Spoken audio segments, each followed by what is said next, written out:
সবাইকে আজকের ক্লাসে শুভেচ্ছা। সবাই ক্লাসে প্রবেশ করেন।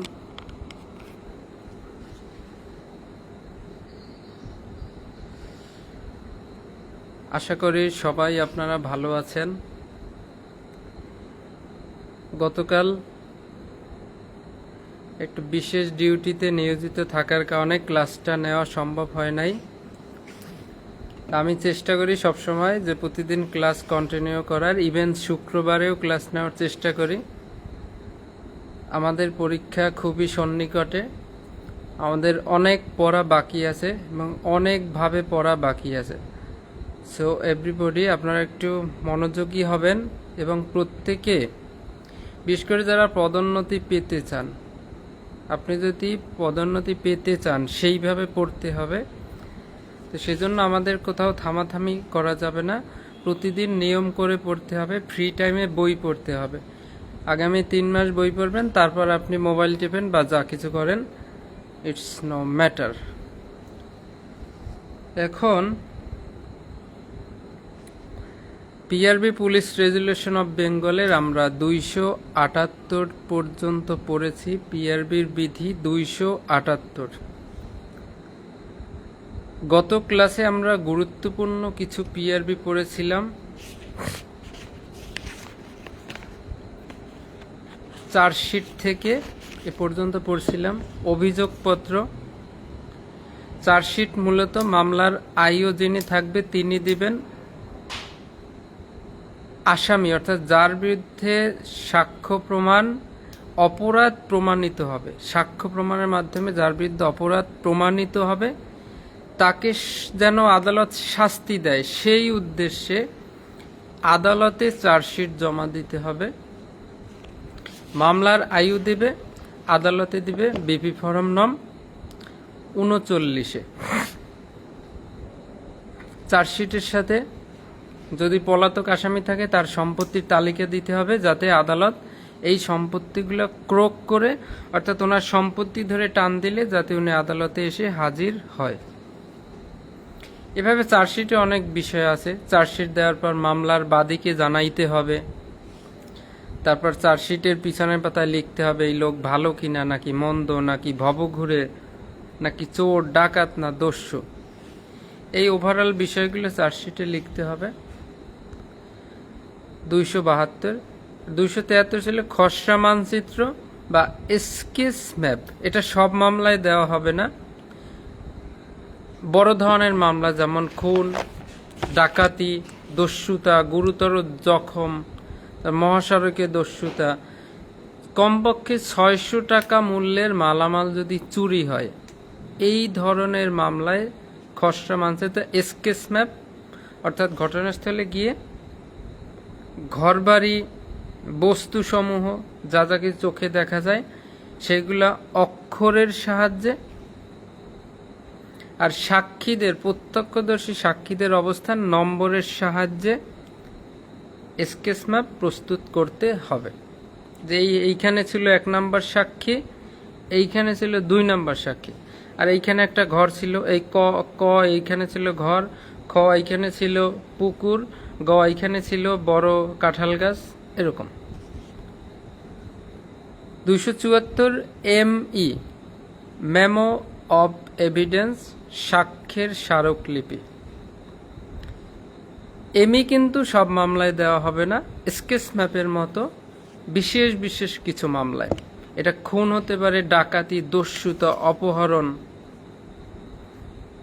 রাজনৈতিক মামলা, চোরাচালানের বড় মামলা, নারী শিশু আইনের মামলা, অস্ত্র আইনের মামলা, দ্রুত বিচার আইনের মামলা। এই ধরনের মামলায় মামলার আয়ু যখন তদন্ত শেষ করবে, তদন্ত শেষ করে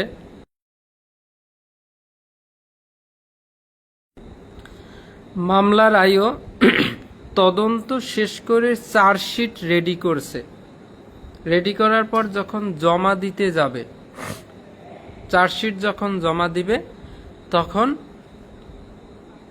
কি করবে, এই যে চূড়ান্ত কেস ডায়েরির সাথে একটা সাক্ষ্যের সংক্ষিপ্ত সার একটা তৈরি করবে, সেটা ওসি স্যারকে দেখাবে যে স্যার আমি তদন্ত করে এইটা পাইছি, অর্থাৎ সংক্ষিপ্ত আকারে একটা নোট তৈরি করবে কয়েক পাতার, যে স্যার এই সাক্ষ্য প্রমাণ পাইছি, এই কজনের বিরুদ্ধে আমি চার্জশিট দিতে চাই। ওসি স্যার দেখে সই করে ফরওয়ার্ড করবে সার্কেল স্যারের কাছে, সার্কেল স্যার ফরওয়ার্ড করবে এসপি স্যারের কাছে। তাহলে এমই দুইটি অনুলিপি, একটা যাবে কোর্ট অফিসারের কাছে আর একটা এই রোড দিয়া ওসি সার্কেল হইয়া এসপি স্যারের কাছে। এসপি স্যার আবার এইটা চেক করবে যে একটা চার্জশিট দিয়েছে এত বড় মামলায়, তো মৃত্যুদণ্ড হয়ে যেতে পারে, তাই এটা ঠিক আছে কিনা, ওর ভুল ত্রুটি তো থাকতে পারে। এসপি স্যার যদি আবার কোনো ভুল দেখতে পায় তাহলে ওর দৃষ্টি আকর্ষণ করবে, অর্থাৎ সংশোধনের জন্য পাঠাবে।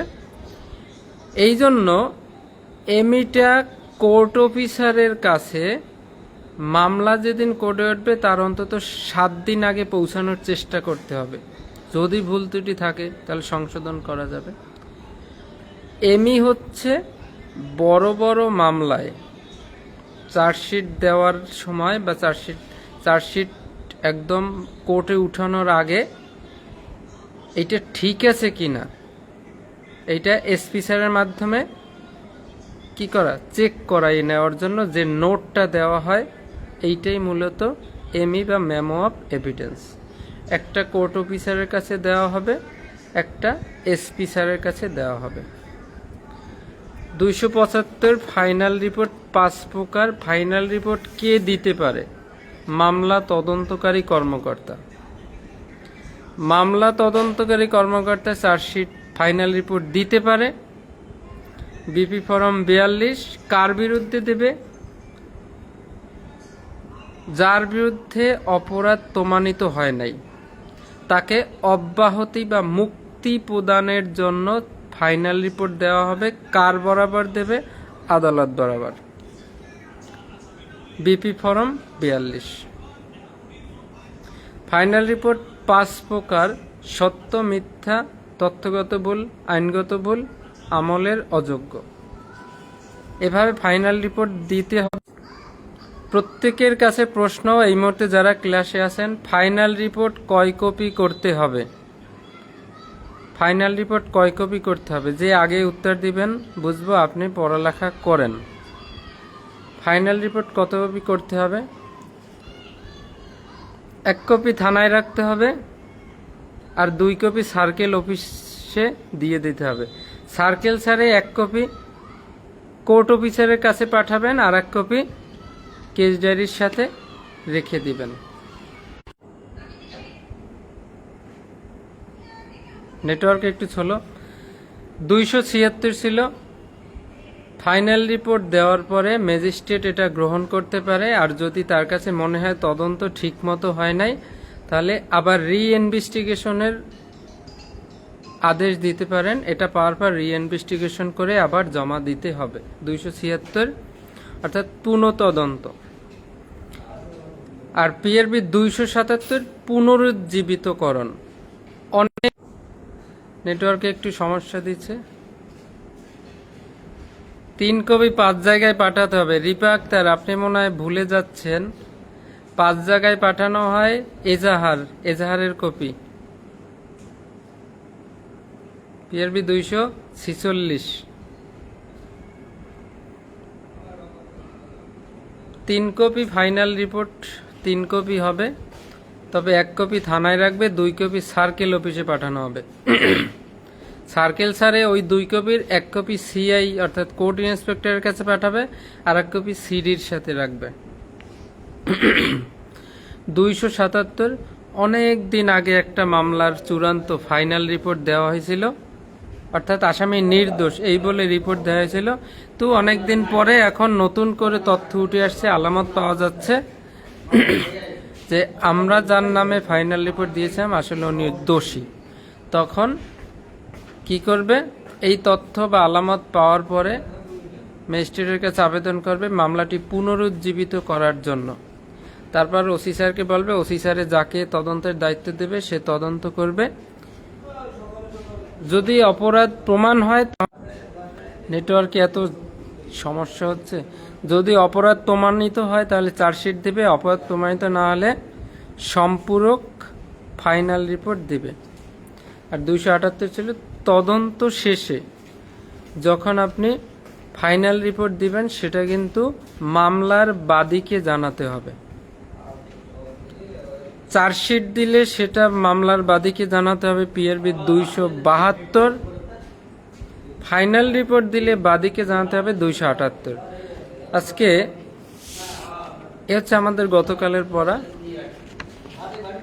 এই পর্যন্ত যারা শুনলেন তারা কি কিছু বুঝলেন অথবা ভালো লাগছে একটু কমেন্ট করেন। আমি কি নতুন ধারাগুলা বা বিধিগুলা পড়ানো শুরু করব?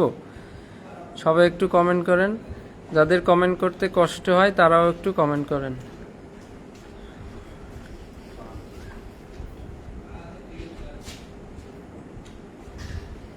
আপনি অল্প পড়েন কিন্তু আপনি বুঝতে পারতেছেন কিনা। আমি কিন্তু চেষ্টা করি প্রত্যেকটা বিধি থেকে, ধারা থেকে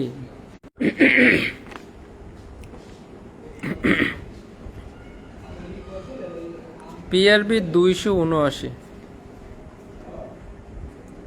আমরা দণ্ডবিধিতে মিথ্যা মামলা পড়েছিলাম কত ধারায়? মিথ্যা মামলা করলে তার শাস্তি দণ্ডবিধির কত ধারায় আছে দেখি আপনারা কে পারেন।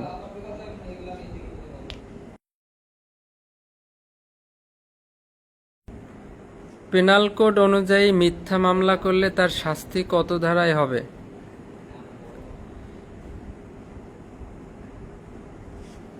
দ্রুত প্রশ্ন করার সাথে সাথে লিখে ফেলবেন। তাহলে পিআরবি 279, মিথ্যা মামলা যদি কেউ করে, কেউ যদি মিথ্যা মামলা করে তার বিরুদ্ধে কি ব্যবস্থা বা কোন ধরনের কাজের মাধ্যমে ব্যবস্থা নেওয়া যাবে সেই কার্য পদ্ধতি।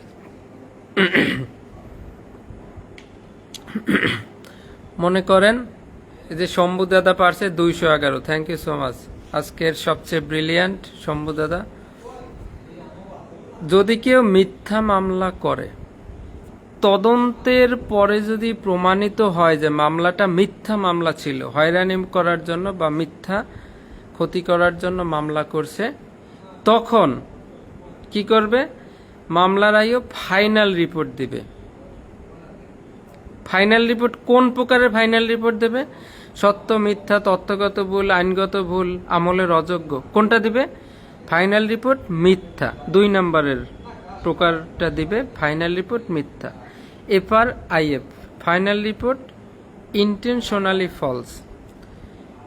তাহলে তদন্ত করে যদি প্রমাণিত হয়, আইও যদি দেখতে পারে যে মামলাটা মিথ্যা মামলা, তখন তিনি সাথে সাথে ফাইনাল রিপোর্ট দিবে এবং এই ফাইনাল রিপোর্টের সাথে একটা অভিযোগপত্র বা একটা অভিযোগ সার্কেল স্যারের নিকট পাঠাবে। ওই যে বাদী অর্থাৎ যে মিথ্যা মামলা করছে তার বিরুদ্ধে একটা অভিযোগ লিখে সার্কেল স্যারের কাছে পাঠাবেন।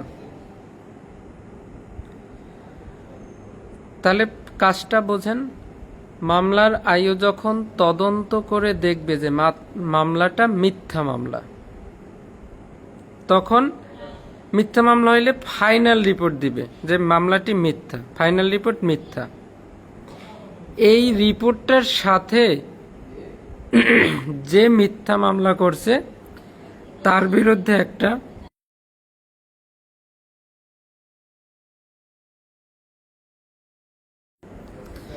এই ফাইনাল রিপোর্টের সাথে যে মিথ্যা মামলা করছে তার বিরুদ্ধে একটা অভিযোগ সার্কেল স্যারের কাছে দিবে, যাতে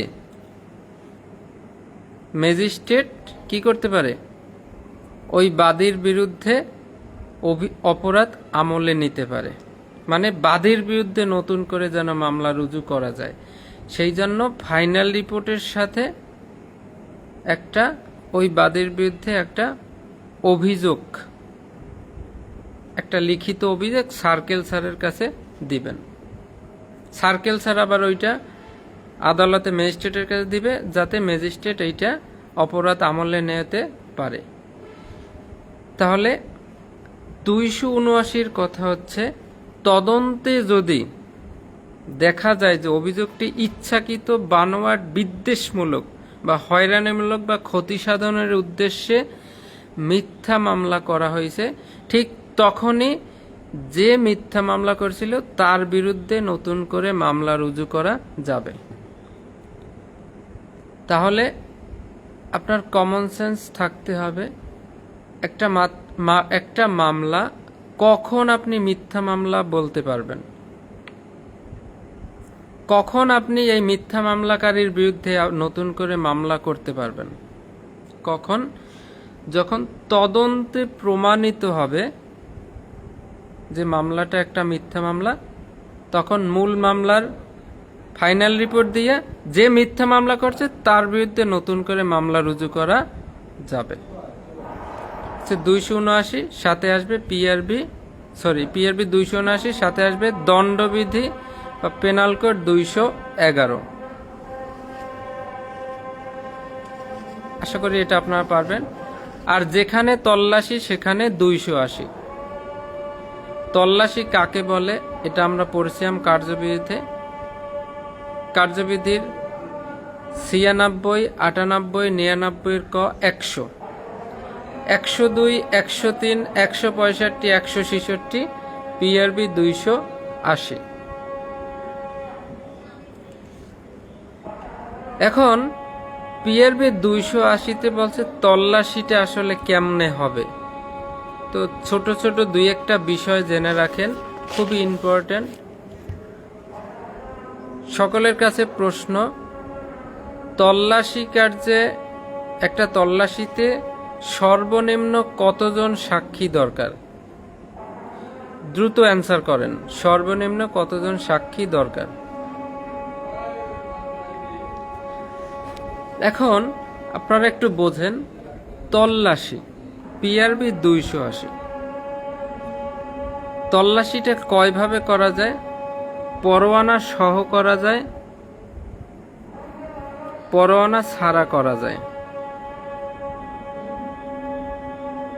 পরোয়ানা সহ কোন কোন ধারায়, পরোয়ানা ছাড়া কোন কোন ধারায় আমরা কার্যবিধিতে পড়াইছি। তল্লাশি 3 প্রকার, আজকে সবাই জেনে রাখেন। আমাদের 25 সালে লিখিত প্রশ্নে আসছিল, অনেকে বোঝে নাই, পারে নাই, আমি ঠিকই দিয়েছিলাম। গাড়ি বাড়ি দেহ, তল্লাশি 3 প্রকার। গাড়ি বাড়ি দেহ, এই শেখ হৃদয় পিআরবি 465 আছে। হ্যাঁ, এত কিছু এখনই বললে মাথায় নেওয়া যাবে না, ওটা যখন পড়বো তখন। এই যে এমএসটি রিপা আক্তার, এই মেয়েটাকে নিয়ে আমরা অনেক ভরসা করছিলাম, কিন্তু জানি না আজকের তার কোনো কমেন্ট অ্যান্সার হচ্ছে না ঠিকঠাক। সে হয়তো ঘুমিয়ে ঘুমিয়ে কমেন্ট করতেছে। রিপা আক্তার, তোমার কিন্তু এই ধরনের কমেন্ট গ্রহণযোগ্য হবে না। সবাই কিন্তু তোমার কমেন্টের দিকে তাকিয়ে থাকে, কারণ এ ব্রিলিয়ান্ট পারসন কি can not make mistake or should not make mistake. তল্লাশি কার্যে সর্বনিম্ন 2 জন সাক্ষী। আমরা কি পড়ছিলাম? 2 বা ততোধিক, 2 বা ততোধিক, 2 বা ততোধিক সাক্ষী প্রয়োজন।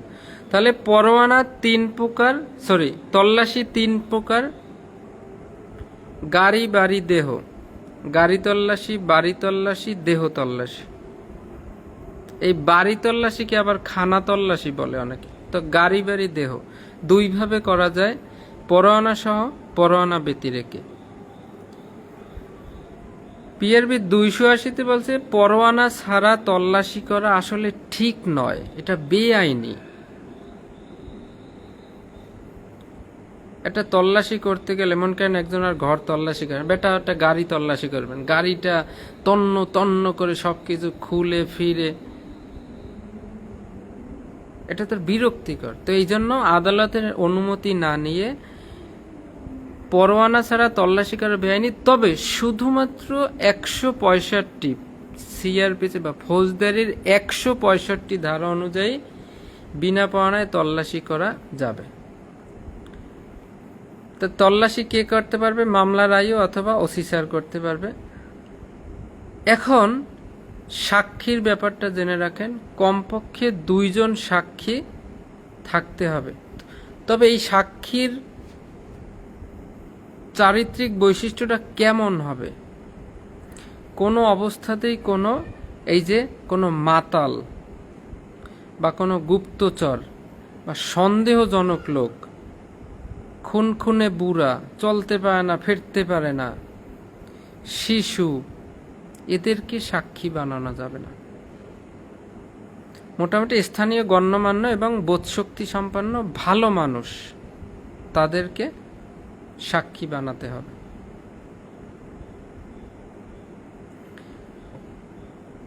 যিনি নেশা পান করে, যিনি গুপ্তচর, যিনি সন্দেহজনক, তাদেরকে সাক্ষী বানানো যাবে না। তবে আপনি যতই বিনা পরোয়ানায় তল্লাশি করেন, পিআরবি 280-তে বলছে অস্ত্র আইনের 25 ধারায় তল্লাশির ধারা আছে। তো এই অস্ত্র আইনের 25 ধারা অনুযায়ী আপনি যদি তল্লাশি করতে যান, অবশ্যই you must have to take search warrant from magistrate. আপনি অবশ্যই ম্যাজিস্ট্রেটের কাছ থেকে তল্লাশি পরোয়ানা নিয়ে তারপরে তল্লাশি করতে হবে অস্ত্র আইন অনুযায়ী। এমনি আপনি অন্যান্য ক্ষেত্রে সিআরপিসির 165 ধারা অনুযায়ী সেই ধারা দেখাইয়া বিনা পরোয়ানায় তল্লাশি করতে পারবেন। তবে অস্ত্র আইনের 25 ধারা অনুযায়ী অবশ্যই তল্লাশি পরোয়ানা নিয়ে করতে হবে।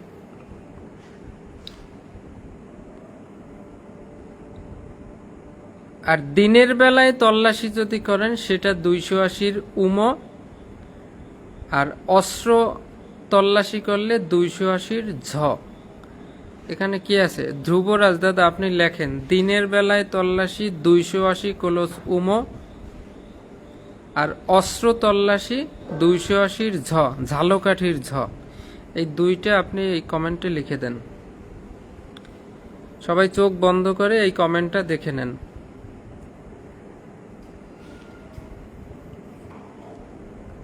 এ হচ্ছে আমাদের তল্লাশি, যেখানে তল্লাশি সেখানে 280। তল্লাশির ধারা লিখলে সব ধারাগুলো নিয়ে আসতে হবে, 96, 98, 99, 100, 102, 103, 165, 166। পিআরবি 280, 465। এটা আমরা যখন প্রশ্ন পড়ব ডিটেলস আকারে শিখব, কোনো প্রেশার নেবেন না। এখন যেগুলো পড়াই মন দিয়ে শোনেন, যেন একবারেই কভার হয়। এবার পড়ব আমরা টিআই প্যারেড। লিখিত প্রশ্ন আসার জন্য খুবই গুরুত্বপূর্ণ। 282 পিআরবিটা আমি একবারে বলবো, মনোযোগ দিয়ে শুনবেন প্লিজ।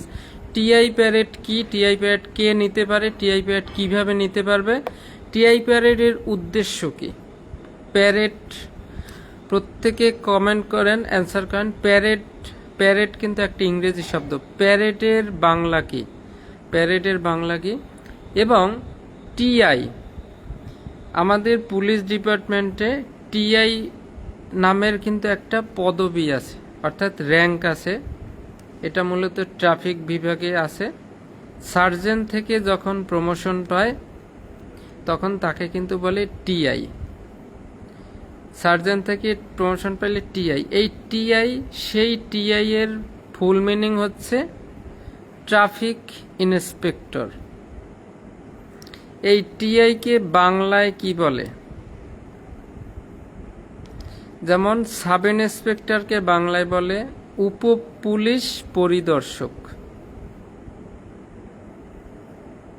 এএসআই কে বলে সহকারী উপ পুলিশ পরিদর্শক। তো টিআই কে বাংলায় কি বলে? আপনারা এত ব্রিলিয়ান্ট, এত পারেন, এত বোঝেন, আমি দেখি তো এই প্রশ্নটার অ্যান্সার কে করতে পারেন। শম্ভু দাদা তো পারবেন না আমি জানি, রিপা আক্তার তো কোনোভাবেই পারবে না, আর ধ্রুবরাজ দাদা পারবে না, এটা বলারই দরকার নাই, সে পারবে না। আর এই যে হৃদয়, এ তো কোনোভাবেই পারবে না। আর সঙ্গীতা দিদি আপনি তো বলারই দরকার, আপনি পারবেন না। টিআই যে র্যাঙ্ক বা পদবিটা আছে, টিআই কে ইংরেজিতে বলবে ট্রাফিক ইন্সপেক্টর, বাংলায় কি বলা হবে? প্যারেড অর্থ কুচকাল। তাহলে এই টিআই কিন্তু সেই টিআই না, এটা হচ্ছে টেস্ট অফ আইডেন্টিফিকেশন, টিতে টেস্ট, আইতে আইডেন্টিফিকেশন, মানে শনাক্তকরণ মহড়া। অর্থাৎ অনেকগুলো জিনিসের মধ্যে আসল জিনিসটাকে শনাক্ত করবে, শনাক্তকরণ মহড়া। Test of identification, test of identification, শনাক্তকরণ মহড়া। এই রিপা আক্তার, আমি তো বলে দিয়েছি ফুল মিনিংটা, ট্রাফিক ইন্সপেক্টর। ট্রাফিক ইন্সপেক্টর এটা তো ইংলিশের ফুল মিনিং, এটাকে বাংলার একটা অর্থ আছে। যেমন এসপি স্যারের full meaning superintendent of police, কিন্তু বাংলায় হচ্ছে পুলিশ সুপার, এরকম একটা অর্থ আছে। সেইটা বলেন টি এর অর্থটা কি হবে? তাহলে এইটি হচ্ছে টেস্ট অফ আইডেন্টিফিকেশন। মনোযোগ দিয়ে শোনেন, টেস্ট অফ আইডেন্টিফিকেশন শনাক্ত করবে অনেকগুলো জিনিসের মধ্যে আসল জিনিসটা শনাক্ত করতে হবে। অনেকগুলো জিনিসের মধ্যে থেকে আসল জিনিসটা শনাক্ত করার জন্য যে প্যারেডটা হবে সেইটা হচ্ছে এই প্যারেড। তাহলে সেই জিনিসটা কি? অনেকগুলো বা একাধিক অপরাধীদের মধ্য থেকে আসল অপরাধীকে খুঁজে বের করার জন্য বা শনাক্ত করার জন্য জেলখানার ভিতরে ম্যাজিস্ট্রেটের উপস্থিতিতে যে প্যারেড অনুষ্ঠিত হবে সেটা হচ্ছে টিআই প্যারেড বা শনাক্তকরণ মহড়া। BP form 46। তাহলে বুঝতে পারছেন, এক লাইনে বুঝে যান। অনেকগুলো বা একাধিক অপরাধীদের মধ্য থেকে আসল অপরাধীকে শনাক্ত করার জন্য জেলখানার ভিতরে ম্যাজিস্ট্রেটের উপস্থিতিতে, জেলখানার ভিতরে ম্যাজিস্ট্রেটের উপস্থিতিতে বিপি ফরম 46 মূলে যে প্যারেডটা হবে সেটা হচ্ছে টিআই প্যারেড। সংজ্ঞাটা আমরা শিখে ফেললাম। 2টা এমসিকিউ। টিআই প্যারেড কোথায় অনুষ্ঠিত হবে? জেলখানায়।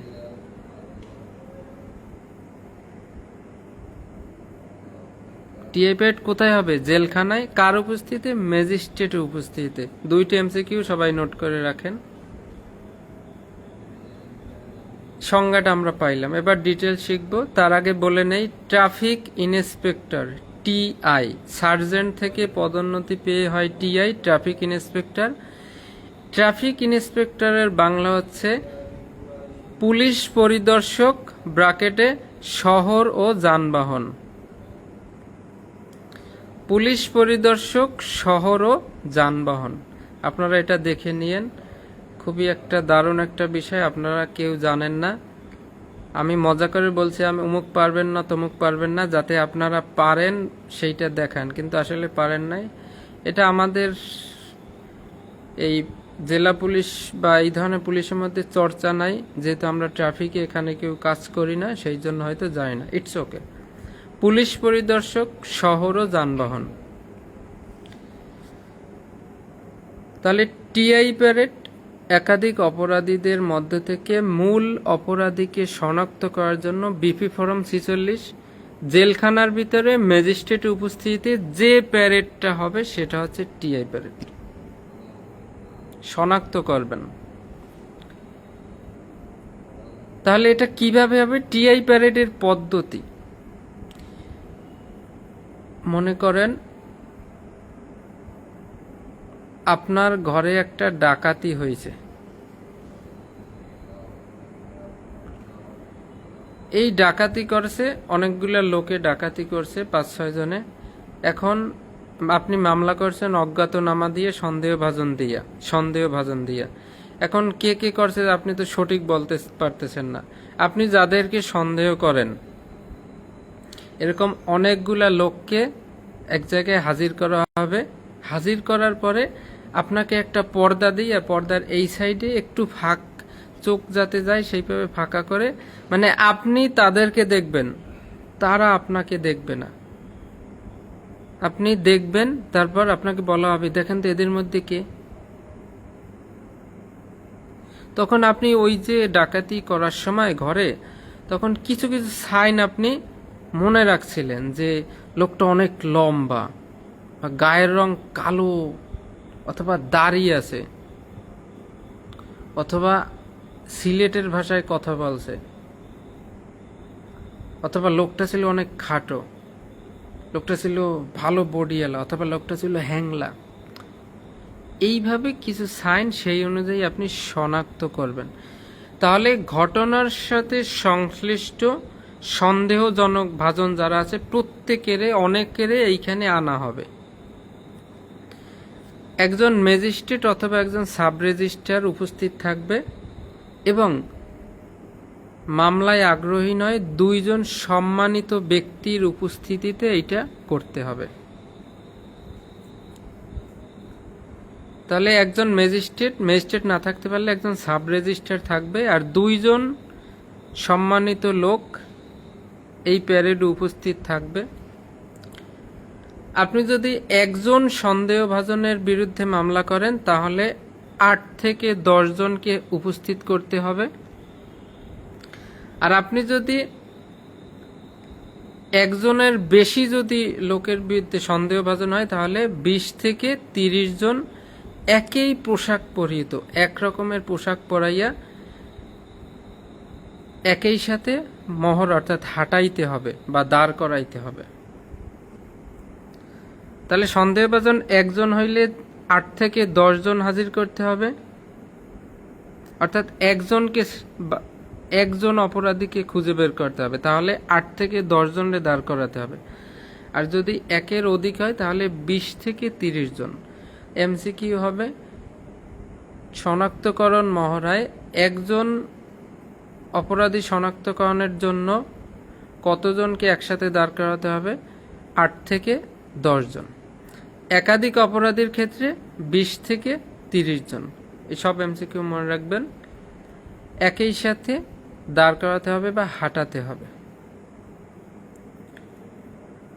তবে যে সাক্ষী এই অপরাধীদের সিলেক্ট করবে, এই যেন এই টিআই প্যারেডের পূর্বে ওই সন্দেহভাজনকে দেখতে না পায়, যেন আগে যেন তাদের দেখা না হয়। আর যে সাক্ষী এই অপরাধীদের সিলেক্ট করবে সে কিন্তু দূরে আড়ালে থাকবে, অর্থাৎ অপরাধীরা তাকে দেখতে পাবে না কিন্তু তিনি অপরাধীদের দেখতে পাবেন, এরকম দূরে থাকবে। আর অপরাধীরা জামিনে মুক্তি পাওয়ার আগেই কিন্তু এটা নিতে হবে। এটার সাথে সাক্ষ্য আইন যাবে 9 ধারা। তাহলে টিআই প্যারেড কাকে বলে পাইলাম? ঘটনার সাথে সন্দেহভাজন সবাইকে একসাথে আনা হবে, একজন ম্যাজিস্ট্রেট থাকবে অথবা একজন সাব রেজিস্ট্রার, অথবা মামলায় আগ্রহী নয় 2 জন গণ্যমান্য ব্যক্তি থাকবে। সন্দেহভাজন একজন হইলে 8 থেকে 10 জনকে হাজির করতে হবে, একসাথে দাঁড় করাইতে হবে। সন্দেহভাজন একাধিক হলে 20 থেকে 30 জনকে একসাথে মহড়া করাইতে হবে। পিআরবি 282 সাক্ষ্য আইনের 9 ধারা। প্রত্যেকে একটু অ্যান্সার করেন, আপনারা কি এই টিআই প্যারেডটা একটু হলেও বুঝতে পারছেন কিনা বা বোঝা গেল কিনা প্লিজ।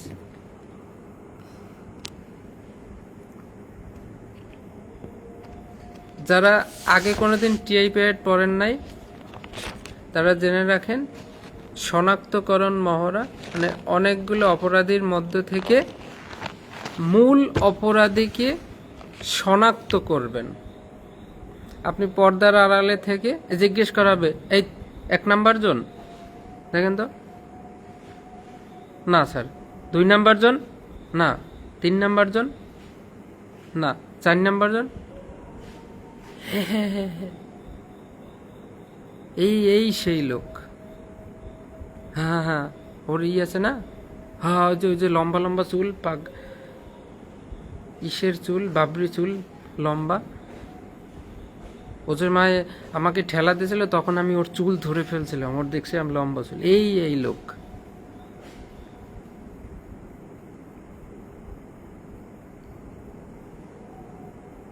এই হচ্ছে রিপা আক্তারের নাতি, ইনি এই আকামটা করছে।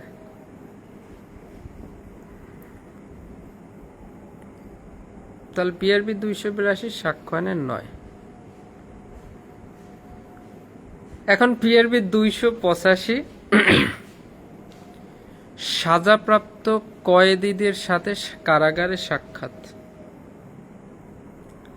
অর্থাৎ যাদেরকে আদালত সাজা দিয়েছে তারা এখন জেলখানায় কি জেলখানার কারাগারে কারা ভোগ করতেছে, তারা হচ্ছে কয়েদি।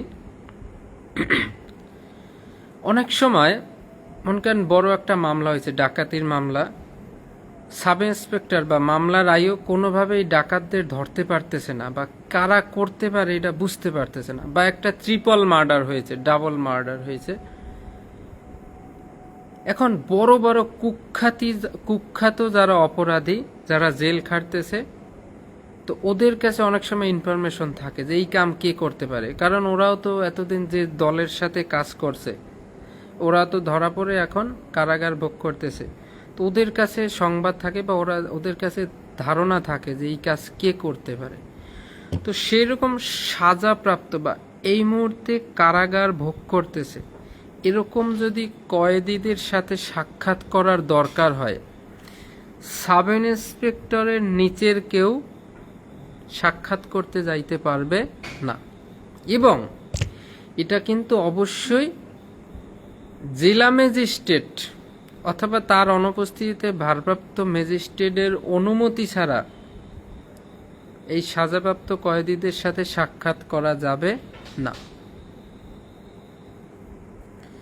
তাহলে দুইটা অপশন, কার অনুমতি ছাড়া সাক্ষাৎ করা যাবে না? জেলা ম্যাজিস্ট্রেট স্যারের অনুমতি ছাড়া।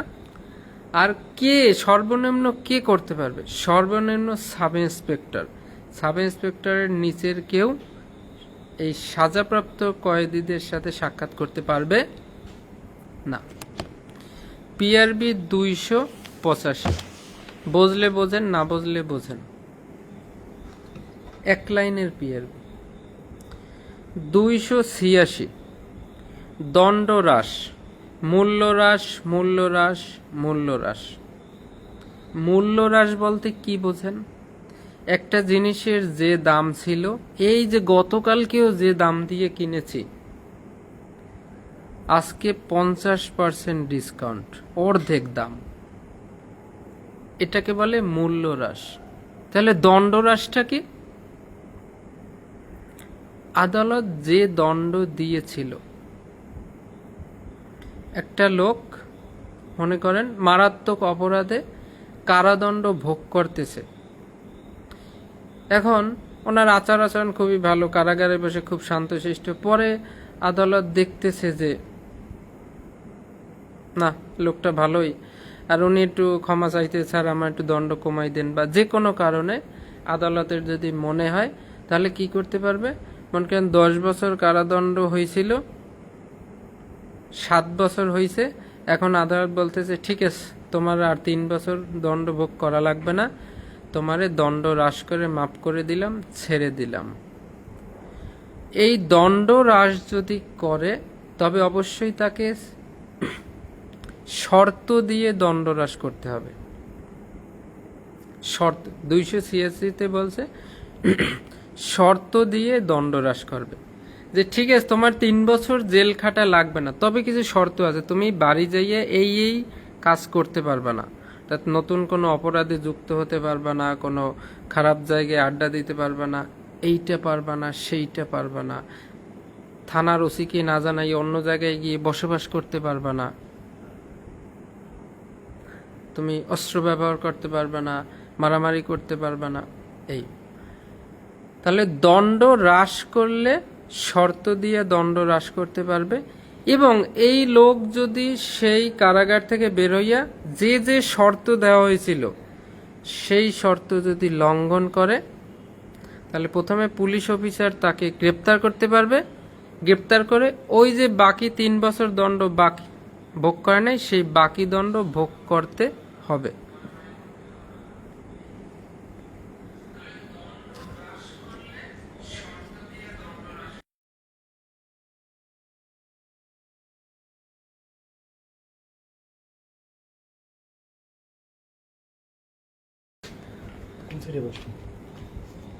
তাহলে পিআরবি 286।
হ্যাঁ হ্যাঁ, একটু মিউট করা ছিল।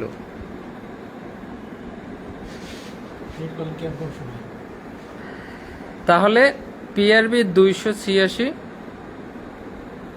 দণ্ড হ্রাস করতে হলে শর্ত দিয়ে দণ্ড হ্রাস করতে হবে। এই শর্ত যদি লঙ্ঘন করে তাকে গ্রেপ্তার করতে হবে, বাকি দণ্ড ভোগ করাইতে হবে। প্রথমে শর্ত দিয়ে দণ্ড হ্রাস করা হবে, সেই শর্ত যদি লঙ্ঘন করে গ্রেপ্তার করতে হবে, বাকি দণ্ড ভোগ করতে হবে। 285 সাজাপ্রাপ্ত কয়েদি, অর্থাৎ এই মুহূর্তে কারাগারে আছে এমন একটা ব্যক্তি, মনে করেন মারাত্মক একটা অপরাধী কারাগারে আছে, তার কাছ থেকে কোনো একটা মামলা সম্পর্কে একটা গুরুত্বপূর্ণ তথ্য নেওয়া দরকার, বা অপরাধীদের সম্পর্কে। উনি তো জানে কে কে অপরাধী, বড় বড় লিডার। তখন তার সাথে তো দেখা করতে হবে। দেখা করতে হলে তিনি যেখানে কারাভোগ করতেছেন সেইখানে যাইতে হবে। এখন আপনি পুলিশ হন আর যে হন, আপনি কি চাইলেই কি কারাগারের মধ্যে যাই আসামিদের সাথে কথা বলতে পারবেন?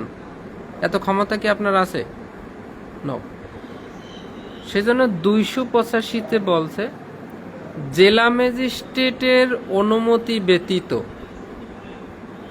সাব ইন্সপেক্টরের নিচে নয় এমন অফিসার কি করবে? সাজাপ্রাপ্ত কয়েদিদের সাথে চাইলেই সাক্ষাৎ করতে পারবে না। সাক্ষাৎ করতে হলে কি লাগবে? জেলা ম্যাজিস্ট্রেট স্যারের অনুমতি লাগবে এবং কমপক্ষে সাব ইন্সপেক্টর র্যাঙ্ক হতে হবে। তাহলে সাজাপ্রাপ্ত কয়েদি, অর্থাৎ যে অলরেডি কারাগারে আছে, তার সাথে সাক্ষাৎ করা যাবে। 285। 286 আদালত যদি মনে করে চাইলে দণ্ড কমাই দিতে পারবে, তবে শর্ত দিয়ে দেবে, এবং এই শর্ত যদি লঙ্ঘন করে তাহলে তাকে পুলিশ অফিসার গ্রেপ্তার করতে পারবে, বাকি দণ্ড ভোগ করতে হবে।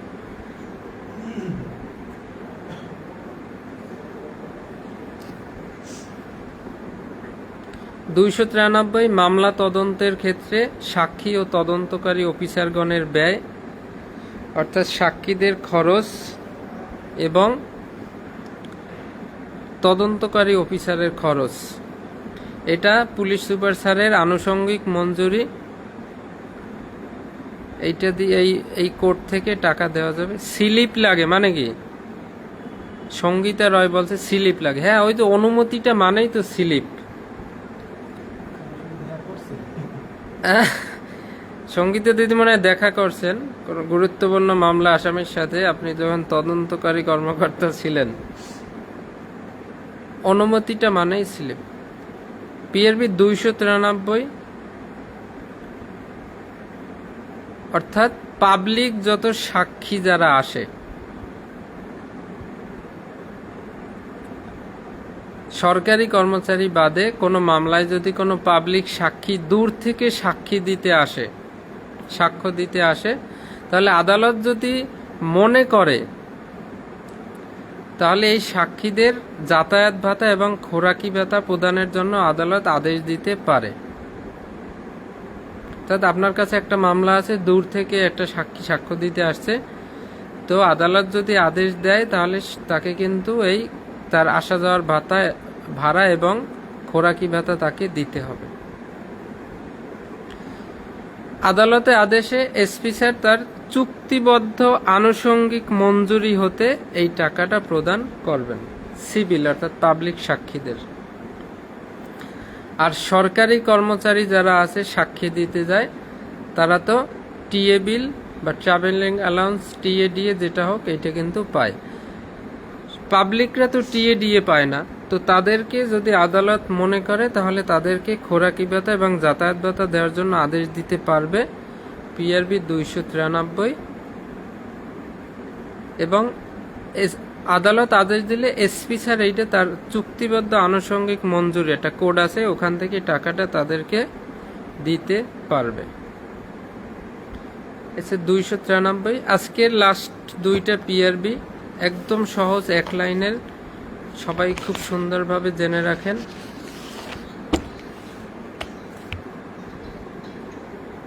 সন্দেহজনক বা বিতর্কিত দলিলপত্র পরীক্ষকের নিকট প্রেরণ। অর্থাৎ আমরা যে বিশেষজ্ঞের কাছে কোনো মালামাল পাঠাই, বিশেষজ্ঞ তো কয়েক প্রকার আছে না, কেউ কি কি বিশেষজ্ঞ আছে? হস্তলিপি বিশেষজ্ঞ, আঙ্গুলাঙ্ক বিশেষজ্ঞ, আগ্নেয়াস্ত্র বিশারদ, তারপরে এই যে যত কিছু দলিলপত্র, বিভিন্ন কিছু বিশেষজ্ঞ আছে। এটা সাক্ষ্য আইনের 45 ধারা আমরা পড়েছিলাম। আপনি আপনার কোনো মামলায় যদি সন্দেহজনক বা বিতর্কিত দলিলপত্র পরীক্ষা করার জন্য দরকার হয়, তখন সেইটা বিশেষজ্ঞের কাছে পাঠানো বা পরীক্ষকের কাছে পাঠাবেন পিআরবি 294। আর কোনো যদি আলামত প্রেরণ করা লাগে বিশেষজ্ঞের কাছে, সেটা হচ্ছে পিআরবি 297।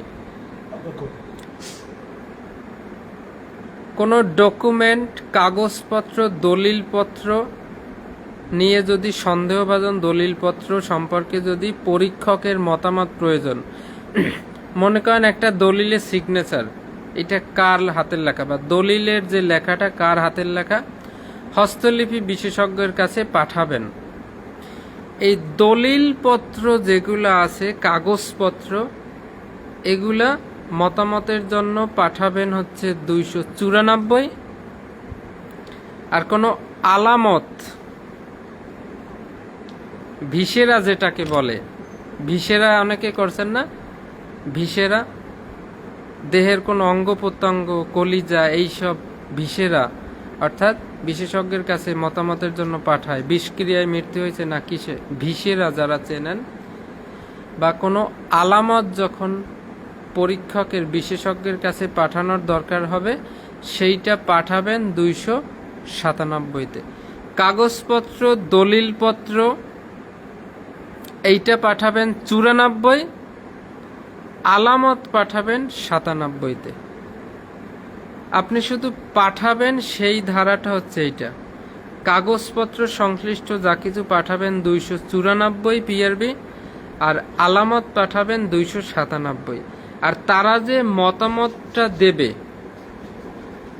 সেইটা প্রাসঙ্গিক হবে সাক্ষ্য আইনের 45 ধারা মোতাবেক।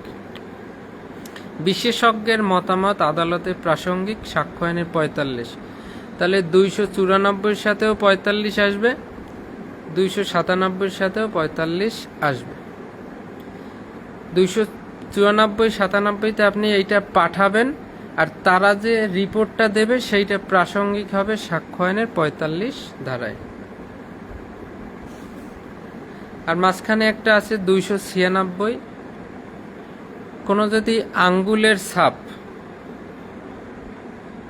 আঙ্গুলের ছাপ সম্পর্কে যদি কোনো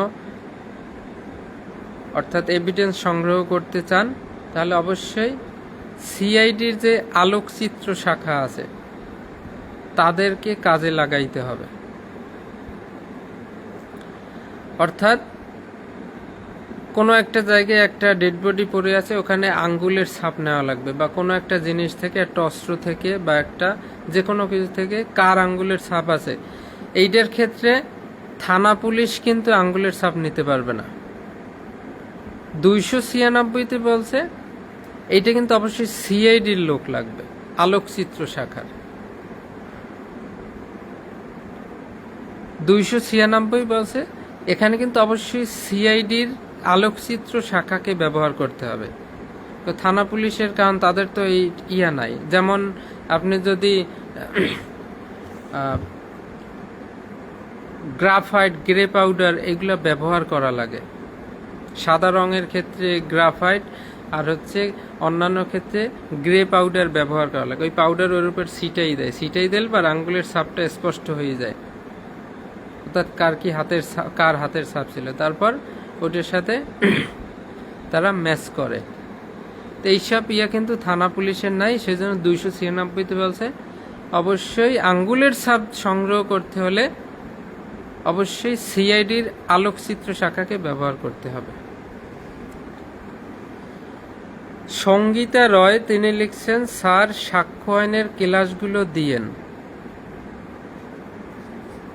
আমার একটা ইউটিউব চ্যানেল আছে, সেই ইউটিউব চ্যানেলের লিংক আমি অবশ্য গ্রুপে দিয়ে দিয়েছি, অথবা কেউ যদি ইউটিউব চ্যানেলের লিংক না পান আমাকে আমার হোয়াটসঅ্যাপ নাম্বারে নক দিবেন, আমি চ্যানেলের লিংক দিব। সেখানে পর্যায়ক্রমে সমস্ত আইনের ক্লাস আপলোড করা আছে, একদম এক থেকে সিরিয়ালি। আপনি প্রতিটা ক্লাস টেনে টেনে টেনে টেনে দেখবেন, সমস্ত এই যে বড় রেকর্ড ক্লাসগুলো। যাদের লাগবে আমাকে নক দিবেন। তাহলে এ হচ্ছে বিষয় আমাদের আজকের 279 মিথ্যা মামলার ক্ষেত্রে। প্রথমে ফাইনাল রিপোর্ট দিতে হবে, তার সাথে একটা অভিযোগ দিতে হবে এএসপি সার্কেলের কাছে। তো সেই সার্কেল স্যার কি করবে, ম্যাজিস্ট্রেটের কাছে দিবে, যাতে ওই মিথ্যা মামলা যিনি করছে তার বিরুদ্ধে নতুন করে মামলা রুজু করা যায়, পাল্টা মামলা যেন করা যায়। 279, 280 তল্লাশি, দিনের বেলায় তল্লাশি 280 উমো, অস্ত্র তল্লাশি 280 ঝালকাঠির ঝ। এরপরে 282 টিআই প্যারেড জেলখানায় হবে, ম্যাজিস্ট্রেট উপস্থিতিতে হবে, বিপি ফরম 46 অনেকগুলো একাধিক অপরাধীর মধ্যে থেকে মূল অপরাধীকে শনাক্ত করার জন্য। সন্দেহভাজন একজন হলে 8 থেকে 10 জনকে দাঁড় করাতে হবে, একাধিক হলে 20 থেকে 30 জনকে দাঁড় করাতে হবে। আপনার যে এমসিকিউ, এই যে আমি পড়াইতেছি না, এর মধ্য থেকেই এমসিকিউ দিতে হবে। আই চ্যালেঞ্জ, আপনি এইগুলো মনে রাখতে পারলে আপনাকে কেউ এমসিকিউতে ঠেকাইতে পারবে না।